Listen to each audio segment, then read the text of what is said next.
The broadcast is now starting. All attendees are in listen-only mode.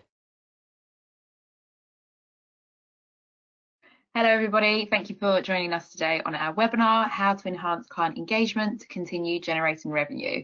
Really excited to have you all with us today. It's going to be a great conversation. For those of you who are not familiar with Insala, we focus on talent development software and enabling our clients to build their talent development programs to their full potential.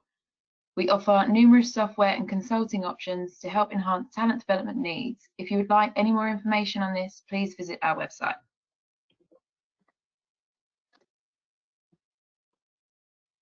Just want to go over some housekeeping items before we get started. This session is being recorded and we'll send out a link via email later on today with the recording. All participants are muted and we do encourage you to participate throughout. Any questions, please use the chat box feature. We have a member of our team on standby who will be able to answer any questions that you do have. And at the end of the session, we'll have a section where we will be going over all the questions that we have. Okay, let's get on to our speakers. My name's Steph Halliday and I'm a Sales Operations Assistant based in our London office. I've been working with Insala since 2017 and I work with our sales and marketing department. Really excited to be part of the discussion today. We have some great information to cover. Just going to ask each of our speakers to give us a brief introduction. Mike, could you get us started, please? Absolutely. Good morning or afternoon, wherever you may be located. My name is Mike Tassel. I've been in the talent acquisition space for about 20 years, and that really consists of really all aspects of it. So whether it was executive search to RPO to leading talent acquisition for billion-dollar organizations, and so I am the talent acquisition guy on the webinar, and yeah, looking forward to kind of share some insights with you guys. Lovely, thanks, Mike. Ryan, could you go next, please? Yeah, of course. Hello, everyone. Ryan Ward here. I'm a SaaS advisor at Insala, and I've worked with many different clients across different sectors over the 3 years I've been with Insala, and now too. And interested to share some of my insights around some of the changes I'm seeing due to the virus, and also share some of my insights about how I'm seeing clients take opportunities and make the most out of them during times of economic calamity. So looking forward to share some of these insights with everyone today. Great, thanks, Ryan. And last but not least, Wendy.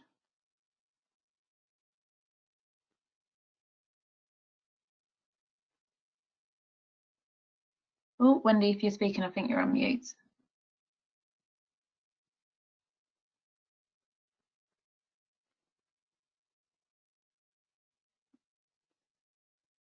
I think we might have just lost Wendy.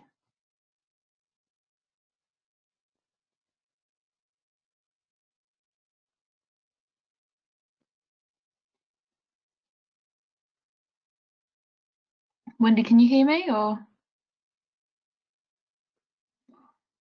We'll carry on. Wendy can do her introduction a bit later on when she reconnects. Oh, we got you. Hi there. Okay, the challenges of working remotely. My headset just died as I was starting to speak, so sorry about that. So let me just start over. So Wendy Geiner here, and I am the Customer Success Leader at Insala. And my role is to work with our clients and our customers and help them work towards program success through the use of our solutions. Prior to Insala, I spent about 20 years in a client-facing role for a global transition and leadership development organization with a focus on client engagement, client experience and success, and helping our customers throughout their journey with us be successful. So really happy to be here and share some of my insights on how best to work with clients during this challenging time. Lovely, thanks, Wendy. Okay, just want to remind everyone of our agenda before we get started. We're going to start with redefining your customer relationship during the coronavirus. Next up, we have best practices to really enhance your engagement with your clients. And then we'll be finishing on how to continue generating revenue by leveraging your business model. Before we get started, we just want to have a look at some recession figures that we have from 2008. As you can see, the average time from briefing to hire was 66 days. In 2009, that jumped up to 96, and then 2011 that jumped up to 106. So as the recession deepened, the days from landing a job was a lot longer. Ryan, do you want to add something? Because I know you gave us these great figures. If you could just add some more information for us. Yeah, sure. So really, we wanted to start framing the conversation by giving an understanding about what we'd seen previously in 2008. And those of you who were part of businesses, owned businesses, or really did anything sort of corporately to do during this period will know that the difficulties that came with this time, and it was a tough time. But the bounce back period did come, and it took around 2 years really for that to happen, and for employment to start reaching, as you can see on that graph there, the figure, the recovery line figure that we expect. And we really just wanted to represent how this is going to be something that we're likely to see slight differences in, based on what we're going through now potentially, because it's a greater recession. But the principles are the same, and what we'll share with you today are going to the ways to engage clients are going to remain the same. People are going to be going through the same turmoil. There's obviously differences now because people are working remotely and people can't leave their houses. So there's a lot of changes, but a lot of the principles remain the same. And we really want to sort of highlight this based on what happened in 2008. And Mike, I'd really call on you, having some specific experience within the recruitment industry and having worked through this period, about what you saw, how you experienced it. Yeah, absolutely. I will tell you from being in the talent acquisition recruiting space during that time, it wasn't fun, and that's putting it lightly, right? So there were quite a few firms that just couldn't sustain and ultimately had to close shop. And so I'm going to talk a little bit more about things that I believe and that we believe you could be doing now to really try to eliminate that from happening to you guys today. So it was tough, and while it did bounce back, not everyone was able to, and so it's really my key focus on this webinar is to really just kind of highlight a few things that I've seen work, and in order to kind of just reposition what you may have been doing, and then kind of refocus your efforts now so that you are then set up for success, presently and then certainly down the road. So Yeah. it was definitely not fun. Yeah, Mike, this is Wendy. I thought I'd add too, back in 2008, I was primarily in the career transition business. So complete opposite probably of what you were experiencing in recruiting. So as we were, supporting employees who were, going through career transition, our business was extremely busy. And when I look back, it's also how we engage our clients was different, but it was really on the flip side. So it was a different world for me in 2008 when I look back. You were one of the few. Yeah, I think so. Yeah. Great, thanks guys. We'll just have a look at some figures that we've got from this year as well. And they're frighteningly high. They look like they're 3 times as high employment jobless claims in America than we had in 2008. And there's been a 6.7% estimated reduction in global working hours for the first quarter of 2020, which equates to 195 million full-time jobs, which is a lot more than we have seen previously. So we'll move on to the first agenda item, which is redefining your client relationships. And it's really important to find what is a successful relationship with your client. And Mike will take us through some strategies and tactics that will help define how best to interact with them. Sure. Yeah, thanks. So I did want to go ahead and just kind of read this quote because I think it really does hit home. And so just like your customers are enduring massive upheaval. They're making difficult decisions too. Who can be trusted? Who will help make things better? Who keeps their promises? And when this crisis is behind us, as surely it will be, Customers will remember the brands that satisfy their rational needs and those that genuinely met their emotional needs during a very difficult time, a tough time. And so, again, as someone that's been in the talent acquisition space, man, I mean, I've seen people and clients that just had to do things differently than what they traditionally used to. And so how do you do that, right? So you really have to take a step back, and you've got to ultimately determine what that successful client relationship looks like today. And so it's interesting. I was actually just on the phone before this webinar with the president CEO of an RPO company here in the States, and yeah, it's they're seeing a slight downtick in the number of requisitions that they're working on, of course. And to kind of expand on that, I mean, I've reached out to a lot of my fellow colleagues and peers that are in the recruiting space, and April was definitely not a fun month. And so all of them are really trying to figure out what additional value, what additional services that they can do and provide support to their clients, not only from an internal of generating revenue for themselves, but really being viewed as a true partner in the truest sense.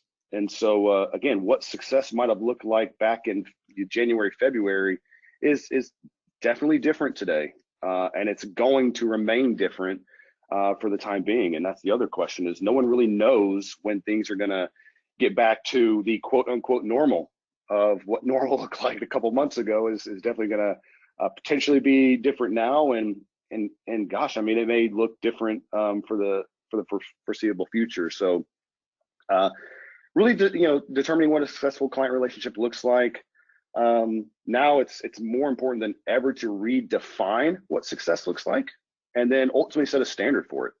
So whatever you're going to do, make sure you set clear objectives, make sure that you have a plan to measure, and then consistently reevaluate them. I think it's really important to appoint a team within your organization that can really focus on strengthening client relationships. And guys, that can't just be those people responsible of moving the needle. It can't just be those account managers and people in sales. It's really got to be a cross-functional team. So people within, obviously, leadership, people within product development, if you've got a product development team, marketing, people that can ultimately define policies and procedures for communicating more effectively with your clients, listening to your clients, right? And so, again, what does success mean for you may be different than what may mean a success for your clients. And so you almost have to take a step back and even though they are an active client, treat them as a prospect, right? Get to know what their current pain points are. And then try to build a strategy and a solution that solves those. And I can promise you this, that if you do that, they're going to be a customer for a long time. And then ultimately, think of it about it this way: every client is different. Not all clients are created equal. So really be prepared to adjust your approach on a per client basis. While in my world, you may be providing recruiting support, traditionally speaking, every industry is being impacted differently. And so certainly if you are recruiting in various industries, whether it's certainly oil and gas has been hit really bad, the aerospace space has been hit bad, manufacturing. So you got to treat those clients differently. But then you've got, on the flip side, you've got healthcare, which depending on the sector that you're in, may actually be a good time to be talking about recruiting and filling jobs. And so really the objective here is, treat each client individually, treat them as a prospect. This is where the true point of being referred to as a partner, and I'm air quoting again on that, versus just a vendor. And so put on your partnership hat and really try to put yourself in their seat, and then ultimately build solutions that would be of value for them today, and then certainly for the foreseeable future.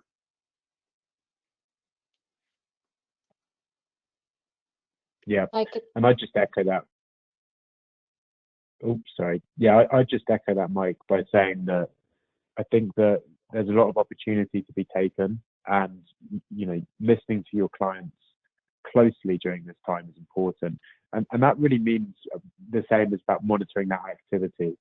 So, being able to understand if you don't hear from a client and your client isn't ordering from you or communicating with you, maybe it's because the service you previously offered them isn't being something that they're finding valuable at this time.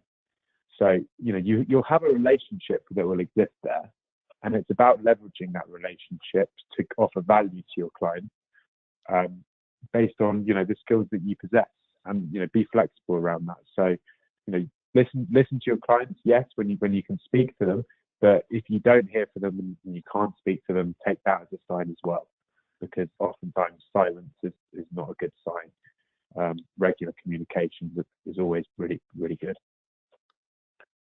Yeah, totally agree. And I think, your point, Mike, about, it's not just the account managers or the sales team. It's really important for, the whole team, everyone to be involved. I mean, when I think of, customer success and working with our existing customers, what we did at Insala was, we adjusted and it became full team. And so having, weekly and even some daily stand-up meetings where we have representation from each of the functional areas and really discuss, what's happening with our clients and ways that we can bring value.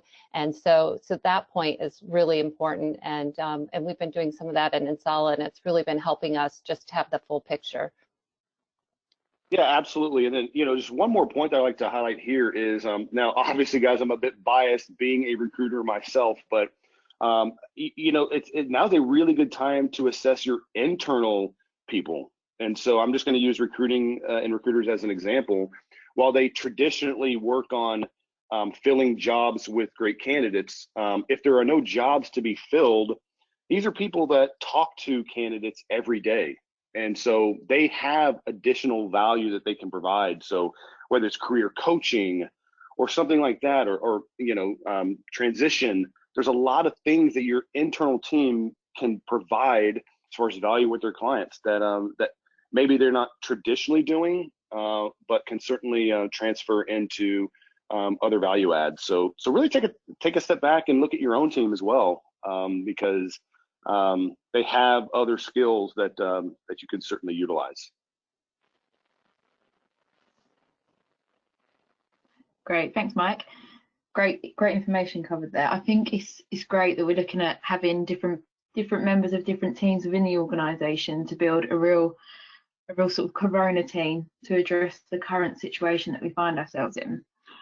This takes us on to our next point of the best practices to enhance client management. And Corona has removed the face-to-face engagement. You need to react and change how you would normally address your clients. Wendy, could you take us through the next slide? Yeah, absolutely. We know that engaging clients just in normal time can be challenging, but certainly as we continue to work with our clients during kind of this current environment and what the near future is going to look like, we know it's going to be even more challenging. Just a couple stats, from some research that we've pulled is, engaged clients, lead to greater revenue, there's higher profitability and lower customer attrition. And, so we know just in normal times that that's not easy. So one of the things that we've done is to just put some of our best practices and make some modifications to them. And I thought I'd just kind of go through some of those quickly. First and foremost is really about modifying your approach, as Mike had referenced in his slide, but it's also about, making that conversation about them, demonstrating empathy, care, concern, versus just getting down to business in every conversation. And so that's really important, because that emotional aspect is going to be kind of what the clients are left with for the long haul. Also, things are changing fast. I mean, it's important to meet your clients where they are, having frequent touch points, speaking to them more often. You really need to understand where the clients are and then pivot quickly. And you might have to do that often because things are changing. And so you might have to pivot often. Being a reliable resource for your clients, bringing in the subject matter expertise. And I think this ties a little bit to our point a moment ago about even bringing in additional team members. So bringing in, that extra guidance, thinking of solutions and being a resource, but also being a trusted advisor for your clients. Obviously, flexibility. I like this word pivoting because we've been doing it quite a bit, all of us. But just being flexible to accommodate what clients might be having to change, either on an interim basis or creating new processes. It's really important to be able to be agile, I think is a good word, with your clients and kind of flexing with them and bringing solutions that can offer value. Partnering with the clients. I mean, we always say when we start working with clients, even in a new relationship, hey, we want to be your partner. We don't want to just be your vendor. Well, right now is the time to show that. I mean, it's really the time to kind of up our game as with our clients and help them meet their new immediate goals and just really have that partnership relationship. And lastly, leveraging your business model. I think it's really important for us when we're working with clients is providing solutions that will help them be successful right now. And that may require kind of both, you as and the client to really think out of the box, maybe use it as an opportunity to think of something new, think of ways that we might not have thought of before in normal situations. And so really having that kind of that conversations and thinking truly out of the box to support your clients. And I really believe all of these things will help increase the engagement. And as point was made earlier, it really will help kind of in the long haul to continue to protect revenue, continue to protect and retain the customers and enhance the relationship. Yeah, so if I can just add a couple things here real quick. I'm going to enter the synonym world here. So you see pivoting, which I love, flexibility. I tend to use the word nimble. And so, from my experience, this is a really interesting time if you're a quote unquote smaller organization and maybe an industry that you compete in. There's a lot of value that you can utilize to your advantage by becoming more nimble.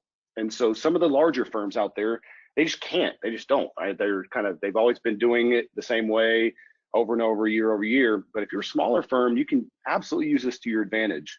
So reach out, be nimble, be flexible. I've seen that happen a lot of times in the past. And again, what transitions and what comes out of that is clients appreciate that. They like to be able to kind of switch things up, and ultimately what you're going to see is if you do that and you do it well, they're going to remain a client for the long haul. So so pivoting, flexibility, being nimble, all of those you can absolutely use to your advantage. Yeah, absolutely. And just to dovetail off that, Mike, I think that some of the examples we see are if you're a coaching organization, for example, and you coach in one sector, maybe you can provide career transition coaching during these times if you were just doing executive coaching. If you're a maybe an HR consultancy firm and you offer career advice across the range, maybe you can adapt that really to be more narrow and honed in on outplacement. If you're a recruitment firm, maybe you need to recruit in different sectors. Maybe that you need to branch out and think about the sectors that are likely to have more reps at this time. So it's really just adjusting the way you do things and making sure that you still understand your skills and using them in different areas as well.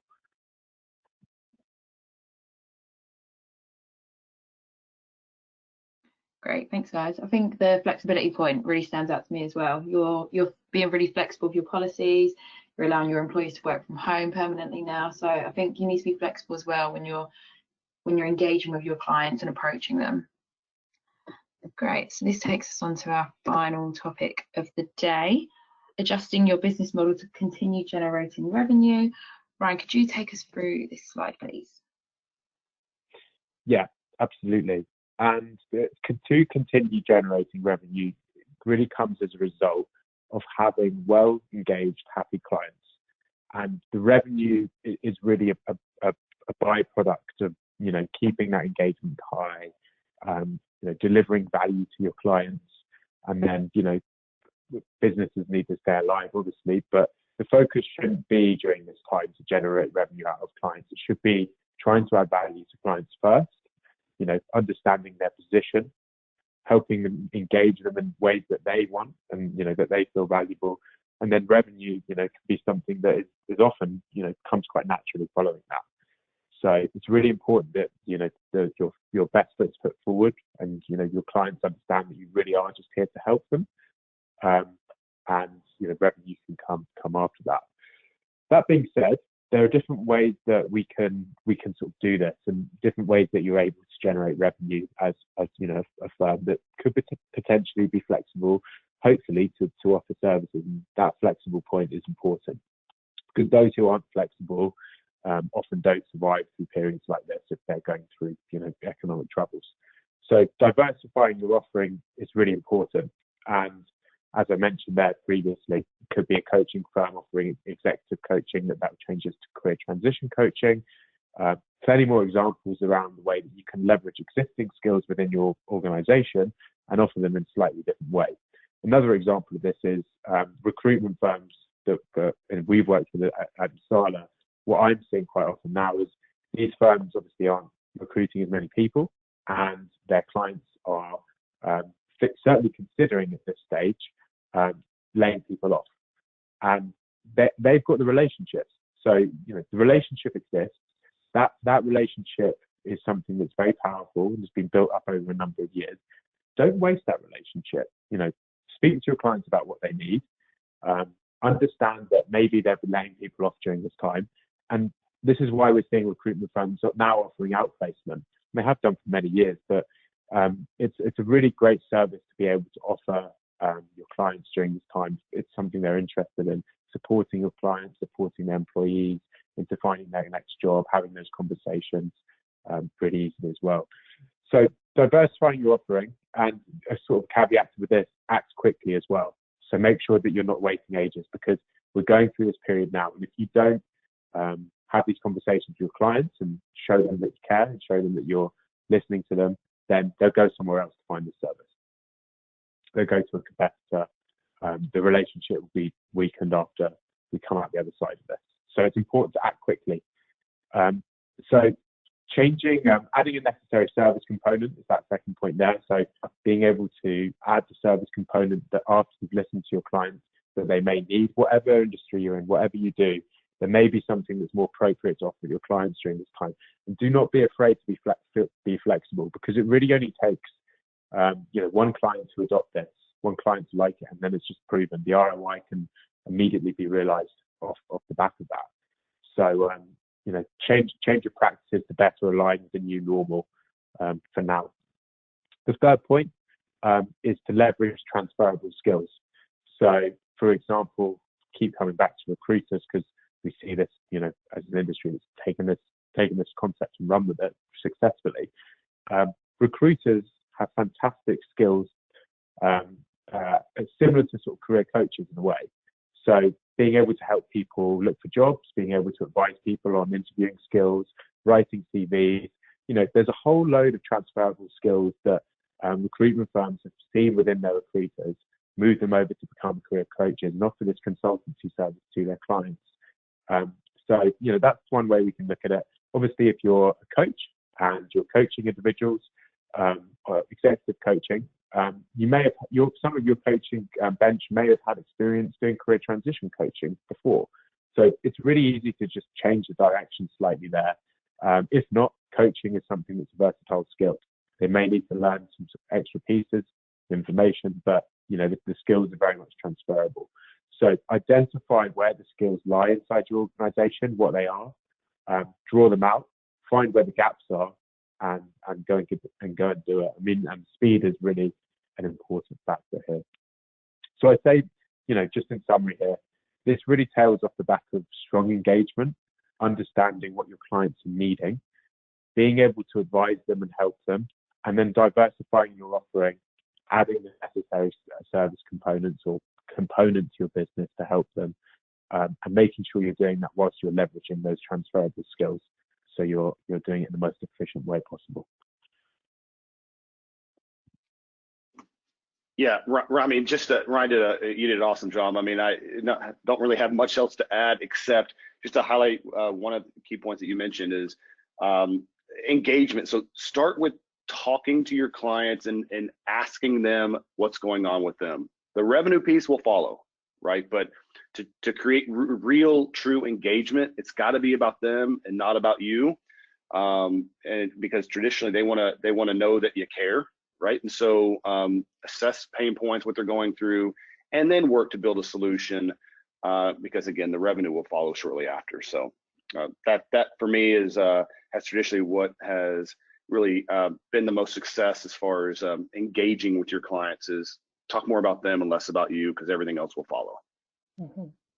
Yeah, exactly, and it's important not to do it the other way around, because what you might think is you might be thinking, well, I think this might be a good idea for my clients. So I'm pretty sure, based on the market I've worked in for X number of years, that people are going to find this valuable. Even if you do think you've got a really good idea and you've already got an idea around diversifying your offering, speak to your clients first. Don't shove it down their throats. Make sure you understand what's going on. You've got your ear to your ground with your clients. Back up your theories about what you think you might offer with research about speaking to your colleagues, your friends in the industry, about what they think about it too. Test these ideas out. Don't just trust your instincts on this. Make sure you're listening to people and taking that information from multiple sources. Yeah, absolutely. I agree with both your points, and I think continuing to hear the recurring theme of pivoting, being nimble, leveraging those transferable skills, and all of those things. And like you said, Mike, the revenue will come. Great points. Great, thanks, guys. I think flexibility at the moment is really key. We're not dealing with the same situation we were in, say, 3-4 months ago. So it's good to move on and adapt to the situation. Okay, so this takes us to the end of our agenda, and to the end of our time almost. If you have any questions, please put these into the questions box and we'll answer these. I'm going to pass over to Katie, who will run through some that we have already received. Hi, everyone. My name is Katie Mouton, and I run the marketing department at Insala. We do have a couple of questions that I want to throw out to our panel right now. So the first question is, how are you seeing these practices vary by industry? Yeah, sure. Happy to take that one.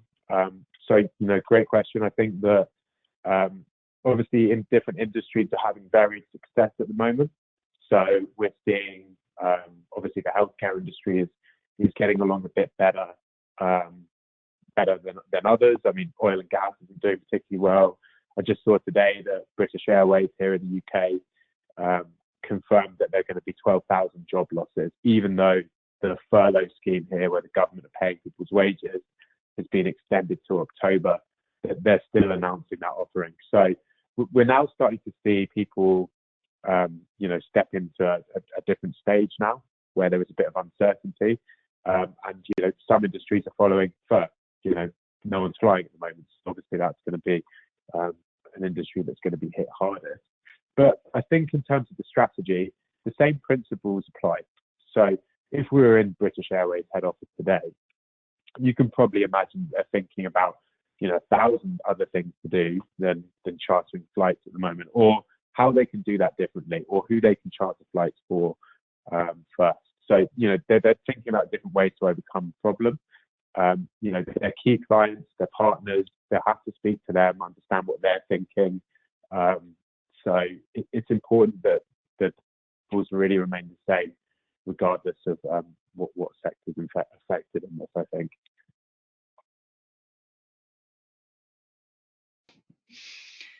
Great, thank you, Ryan.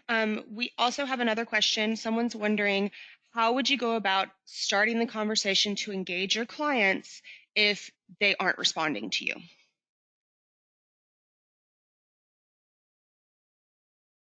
Wendy, I think that might be a good one for you to maybe take.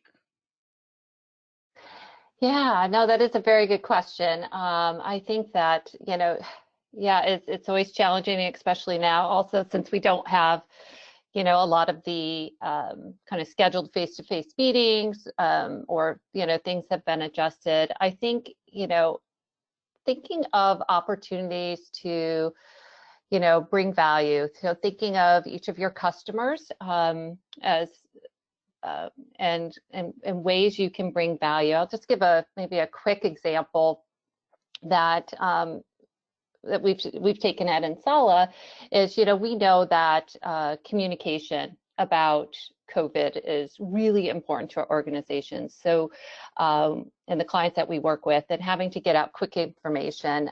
So one of the things that we did was we just created a very simple kind of tool, and for them to quickly add to their technology through our solution, and that they could easily communicate information, and offering low cost, or excuse me, no cost actually, items that you can bring to them, and and have that open up the conversation basically. So it's about bringing that value add, really understanding your clients and bringing something to the table, and to open up the discussions. So that would be one of my thoughts, my suggestions. Yeah, to just kind of take maybe just kind of dumb it down. That was obviously a really good explanation, but for me, it's you got to kind of think, why are they non-responsive? Yeah, and so true. maybe it's that they think you're trying to sell them, right? They just don't like, they've got their own issues. They're navigating this just like everyone else, and so again, in the recruiting world, and not to continue down that path, but it's if they think you're trying to sell them, they're going to be far less likely to respond, certainly now. And so, when you reach out, leave a voicemail, right? Just say, hey, I know we traditionally do business with you guys from a recruiting standpoint, but this is not a sales call. This is literally, I'm just calling out to reach out, see how things are going, see if there's any value I can provide for you guys. Would love to kind of hear what you're experiencing. And so I think a lot of it is the messaging that you may be using, which could obviously translate into a dialogue or in a conversation or not. And so maybe just think about the approach that you're using when you are reaching out, and take a step back and try to figure out why they may be unresponsive. Yeah, a very good point, Mike. I think it's even going a little old school, and picking up the phone and versus the email, and excellent point.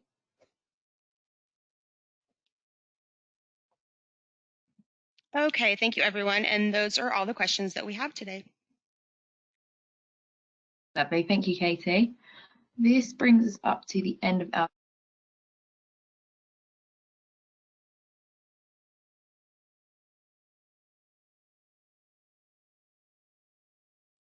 Steph, I think we lost you. Oh, can you hear me now? Yes, there you are. Oh, sorry. I was just saying, everyone's contact details are on the screen. If you'd like to get in touch with us, we'd love to hear from you. I'd like to take this opportunity to thank everyone on our panel for a great discussion today on how to enhance client engagement to continue generating revenue. Thank you all for joining us today. Stay safe and have a lovely day. Thanks, everyone. Thank you all. Great, thank you.